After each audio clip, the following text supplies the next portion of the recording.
It's Tuesday, October 10. In the headlines, Crab Circle vendors to be trained in food handling and preparation. In our Living Healthy report, we give you 5 things to know about food safety. In business news, statutory deductions for September due October 17. Regionally, from oil blocks to renewable energy, 4 Guyanese women set on making their mark. Internationally, from South Africa to Argentina, people rally in support of Palestine. Israel with protests around the world. And in sports, Hansel Parchment given the keys to Morant Bay. This is the news on PBC Jamaica. I'm Simone Absalom Gale.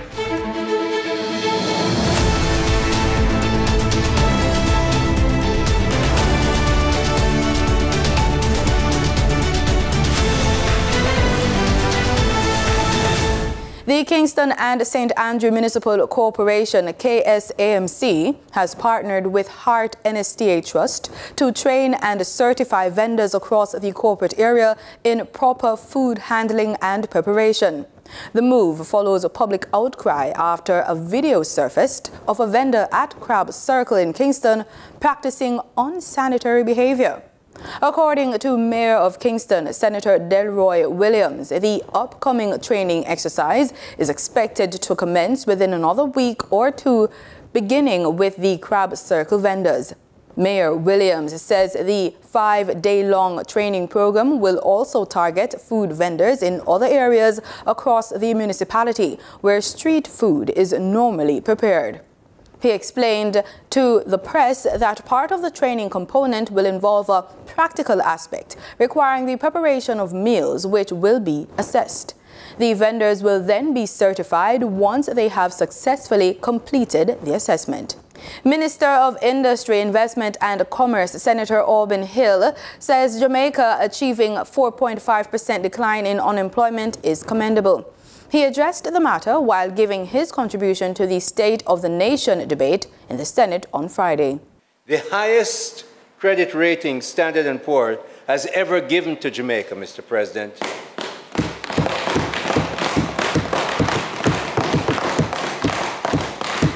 Great job performance, job creation performance for Jamaicans in every single walk of life.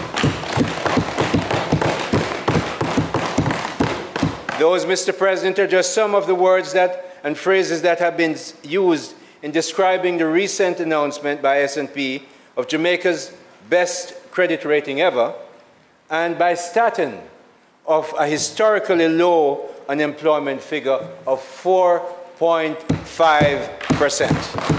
The Statistical Institute of Jamaica, Staten, reported on August 15 that the number of unemployed persons in April this year fell by 19,700, or 24.3%, to 61,300, compared to the corresponding period in 2022.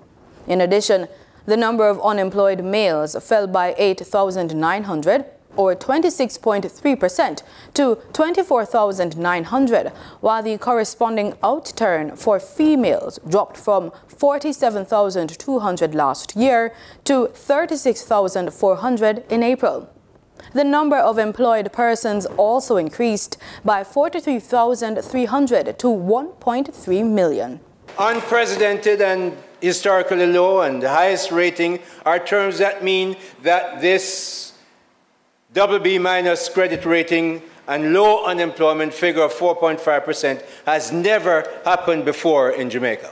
The significant upgrade by S&P rating agency cannot be overemphasized and must not be trivialized. It is a major achievement for all Jamaicans, not just some.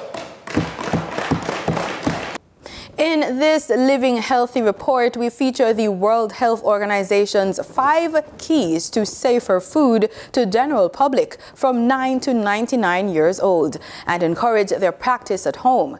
The 5 keys to safer food is a WHO global health message that everybody should know all over the world to prevent foodborne diseases and improve health.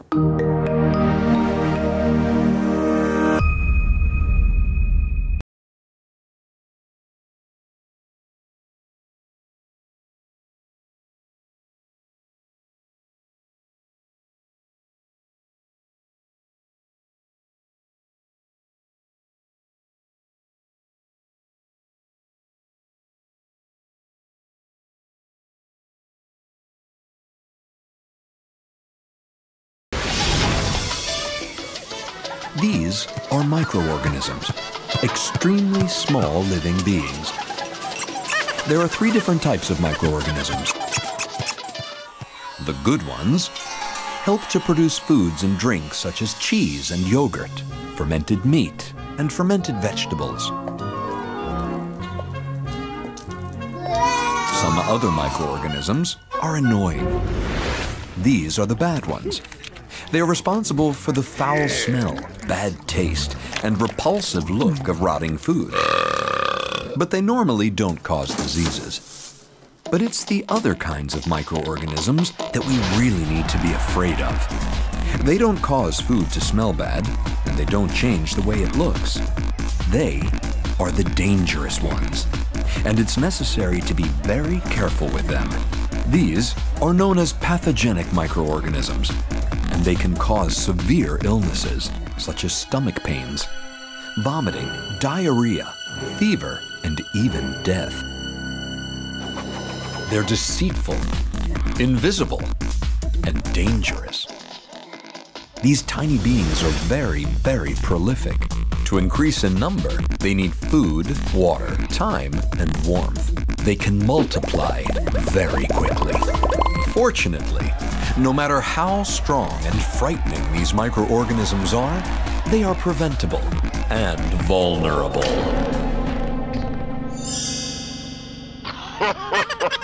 It takes as little as 5 simple rules, 5 behavior keys to get rid of them.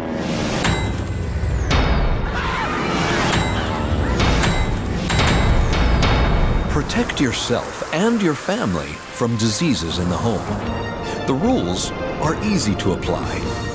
These are your 5 keys to safer food. Keep clean to prevent contamination.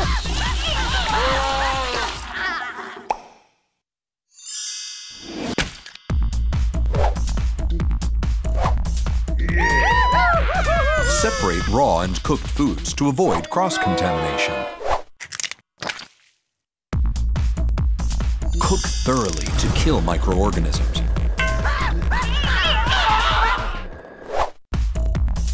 Keep food at safe temperatures, either hot or cold, to prevent bacterial growth.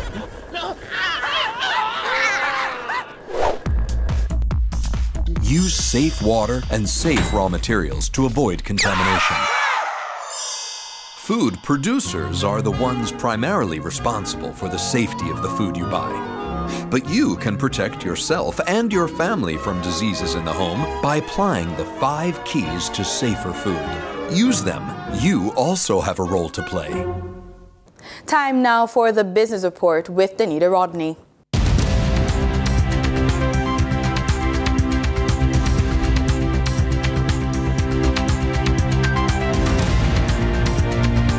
Tax Administration Jamaica TAJ wishes to advise employers that monthly statutory deductions for September are due on Tuesday, October 17, 2023. This change from the usual due date is due to the 14th of the month falling on the weekend and the Monday being a public holiday. Taxpayers may therefore submit their September SO1 the following business day, Tuesday, October 17, without incurring any penalty. Business persons are reminded of the host of payment options at their fingertips, which includes via the TAJ Direct Funds Transfer process for business-related tax payments. This is in addition to customers being able to make payments via the tax authority's website www.jamaicatax.gov.jm using a credit card or other banking card with credit card features. For further information, persons may also contact the Tax Administration's Customer Service Center at 888-TAX-HELP, that is 888-829-4357 toll-free. Now for your market updates. In foreign exchange trading for Monday, October 9, the US dollar sold for an average of $155.48. The Canadian dollar ended trading at $114.46. The pound sterling traded for $188.53. and the euro sold for $166.02. In GSE trading, the GSE index advanced by over 1,026 points. The junior market index declined by over 5 points. The combined market index advanced by over 908 points, and the All Jamaican Composite Index advanced by over 1,758 points. Overall market activity resulted from trading in 105 stocks, of which 49 advanced, 42 declined, and 14 traded firm. Stocks advanced for Berita Investments Limited, Blue Power Group Limited, and CAC 2000 Limited. Stocks declined for 138 Student Living Jamaica Limited, Access Financial Services Limited, and AMG Packaging and Paper Company Limited. Trading firm were Cargo Handlers Limited, Caribbean Flavors and Fragrances Limited, and G West Corporation Limited ordinary shares. The overall volume leaders were Trans Jamaican Highway Limited with over 5 million units, Darmon Trading Company Limited with over 2 million units, and the Wigton Wind Farm Limited ordinary shares with over 900,000 units. In regional stocks in Trinidad and Tobago, the mutual fund market did not record any activity.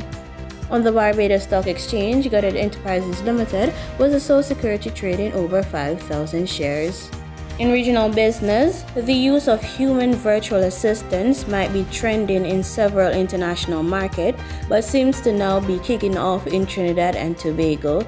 Sunil Lala tells us more about the impact these services are beginning to have. We all know about those digital virtual assistants you interact with, like chatbots. But there continues to be a growing market of human virtual assistants globally. Essentially, a human virtual assistant is a self-employed worker who specializes in offering administrative or niche services to clients from a remote location. And according to virtual local assistant and consultant Rachel Hunt, it's slowly but surely becoming a reality in TNT. Internationally, in America, India, those places, you would find VAs dime a dozen. But as you said here, it's very few, and we have an educated population, and we have internet access and all of that. So what's stopping us from getting started? She said there are over 100 plus tasks a virtual assistants or VAs can assist the business with, including email management, organizing spreadsheets, to specialty jobs like social media management and graphic design.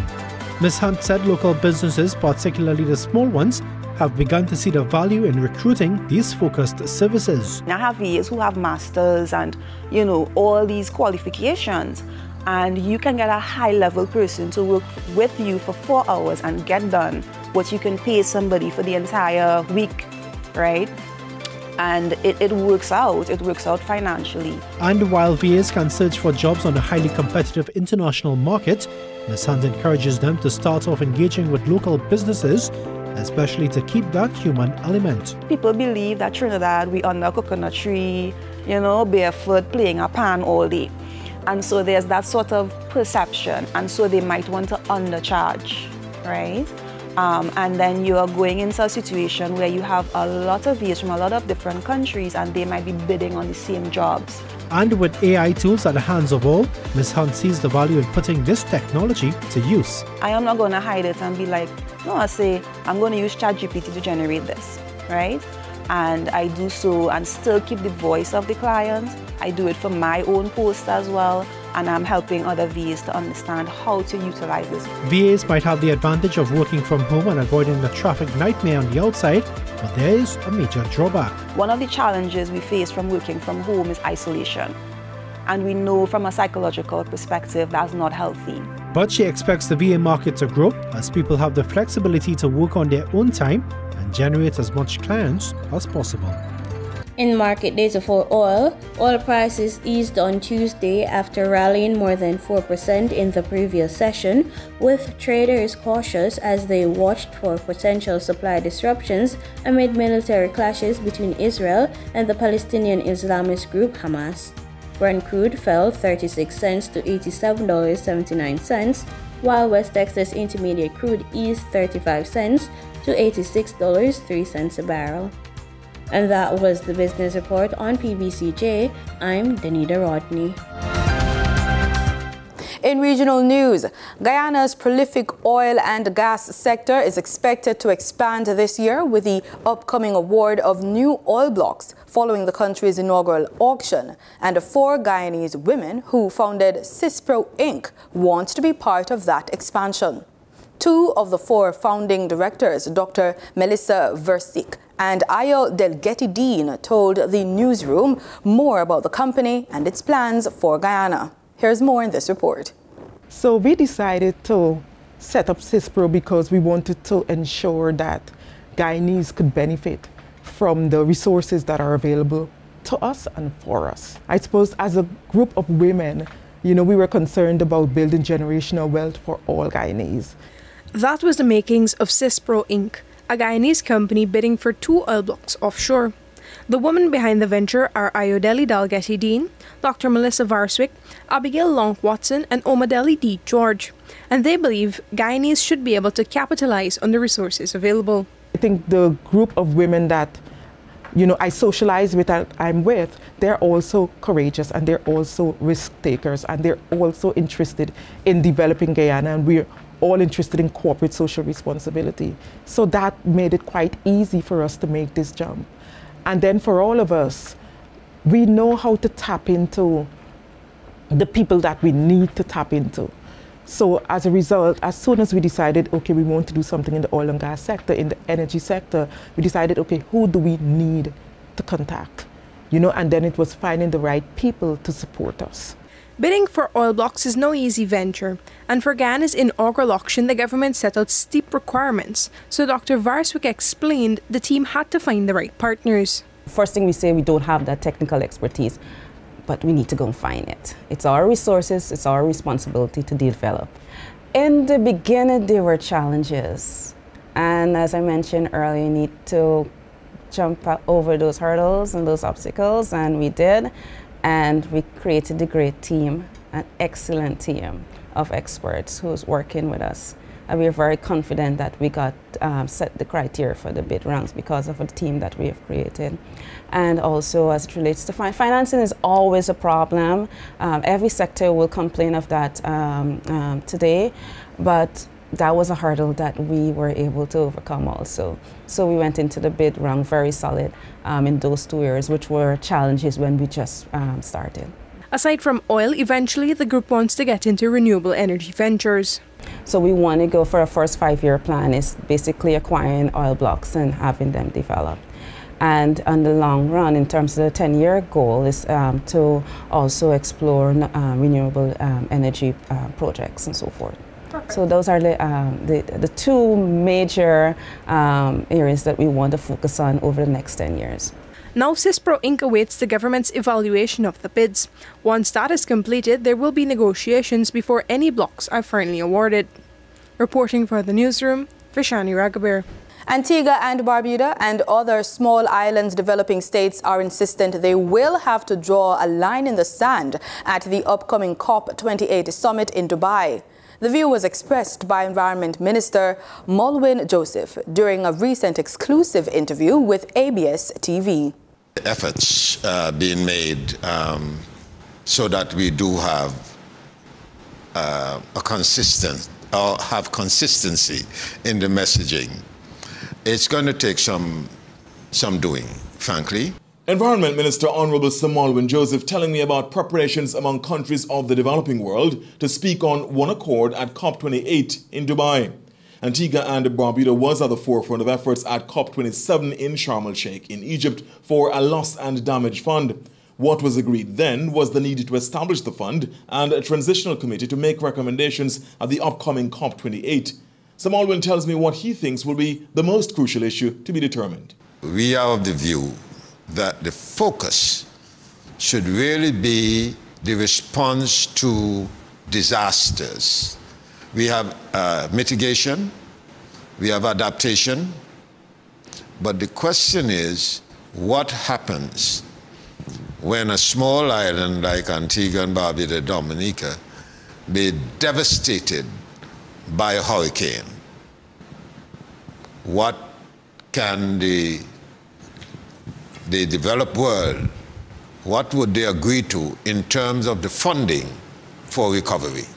He says when disasters strike vulnerable states, heads of government should not be forced to go cap in hand seeking funds for recovery and rebuilding.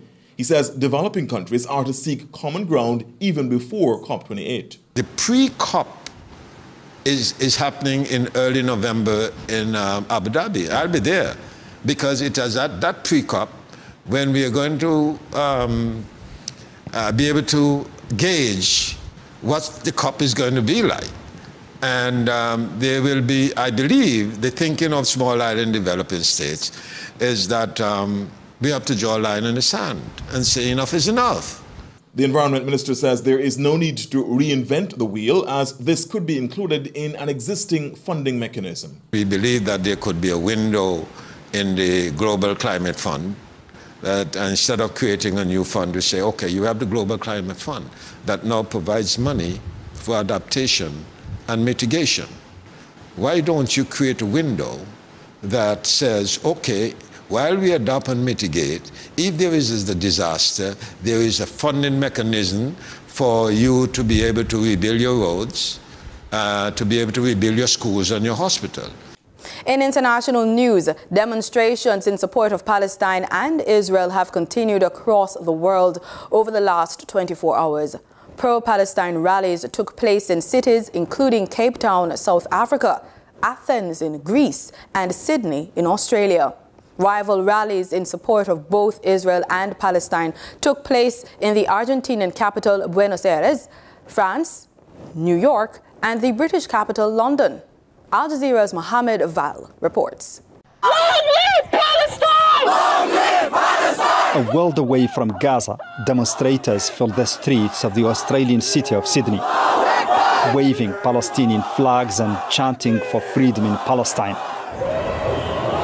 Surrounded by heavy security, they marched 3 kilometers from the Sydney town hall to the harbour side to make their voices heard. We will not surrender to the Israeli occupation. One banner reads, Jews against occupation. Others compare Palestine to Ukraine or draw attention to the state of imprisonment in which over 2 million Palestinians have been living in Gaza for the last 16 years. The Palestinians have endured enough, and enough is enough. That's it. It's amazing. I'm actually on the verge of crying. So I really want an end to this occupation, just like South Africa did experience that end of genocide. I think I would like to see that for Palestinian people. Australia has a large Muslim and Arab community, including a sizable number of Palestinian refugees. The right of return is still the core demand of those who were forced from their homes in pre-Israel Palestine in 1948. But as these protesters gather outside the Sydney Opera House, the building lights up with the colors of the Israeli flag, a strong reminder that these protesters do not represent the official view of the Australian government. Australia unequivocally condemns the attack on Israel by Hamas. Support for Israel has been unanimous across the Western world, especially by EU and US leaders. Even in Ukraine, which says it's dealing with a foreign occupation, Israeli flags have been displayed in the streets of Kyiv in solidarity. India also has expressed support for Israel, while Iran, Venezuela and South Africa were among the strongest supporters of the Palestinian side. In the Arab world, a few limited rallies and gestures of popular solidarity took place in Jordan, Yemen and Kuwait. Arab governments, on the other hand, seem to prefer either silence or a nuanced call on all sides to avoid escalation. At a UN Security Council meeting in New York, Russia, China and Japan stressed the need for Israeli occupation of Palestinian lands to be addressed if a lasting peace in the region is to be achieved. Mohammed Val, Al Jazeera. In sports, Jamaican sprinter Hansel Parchment was presented with the key to the township of Morant Bay by Mayor of St. Thomas, Hubert Williams, on Monday. The reigning Olympic 110-meter hurdles champion, who is a native of St. Thomas and a past student of the Morant Bay High School, was presented with the key during a special ceremony which was held at Colonel's Cove in the parish. The 33-year-old who won the silver medal at the World Athletics Championships in Budapest, Hungary in August says he is grateful for the recognition. Football fans in Tobago were treated to some proper action at the Dwight York Stadium on Saturday when the Tobago Football Association Cup was contested. We have the highlights from Bucklet. It was Plymouth versus Speyside as Stokely Vale came up against Sidees SC in the final of the Tobago FA Cup. The drama started as early as the 3rd minute. Stokely Vale Stefano Wright turning well and making room for himself, but McKenny Denoon in the Sidees goal does enough to put him off. Then in the 6th minute, it was Sidees' turn to come close. Marcus Caesar dancing his way into the penalty area but could not effect the finish. But they made the most of the resulting corner. No one picked up the big defender, Akeem Jordan, and he made them pay. 1-0 Sidees in the 6th. 4 minutes later, it was 2-0, where Adams gets the 14th rebound and makes no mistake to beat Deshaun Robley in the Stokely Vale goal. 3 minutes after that, the men from Plymouth got a corner of their own, and they capitalized after a mini scramble on the goal line as the drama continued. Lachey Edwards with the final toe over the line, 2-1. The Speyside crew hit right back. Kyle Davidson meeting the centre from Mensa Pollard to smash in past Robley and make it 3-1 Sidees. It looked like 4 here. Stokely Vale escaping. They made the most of that reprieve to once again come within striking distance. Edwards reacting first when the rocket from Travis Winchester cannons off the crossbar. 3-2 in favour of Sidees at half-time. In the 64th, Stokely Vale would get the ideal opportunity to restore parity after Wright was clipped by Stefan Antoine in the area and referee Trisha Devines points to the spot. Krishan Joseph takes the spot kick and ties up the score at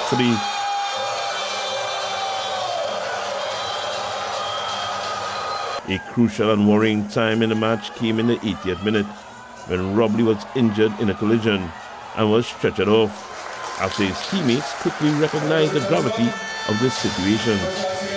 He recovered but was replaced by Jonathan Thomas, who would be in an unenviable position as the game decider went to kicks from the penalty mark after extra time could not separate the teams. Both teams were perfect through their first 4 kicks. Then Thomas would begin his heroics and save the kick from Pavel Warwick.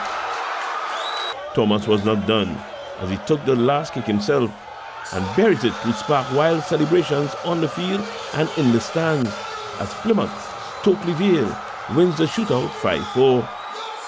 For his performance, Thomas was adjudged most valuable player of the final, and Stokely Vale crowned FA Cup champions in Tobago. Wayne Cunningham, TTT Sport. And that's the news on PBCJ. You can follow us on our social media platforms at PBCJamaica. Thanks for watching.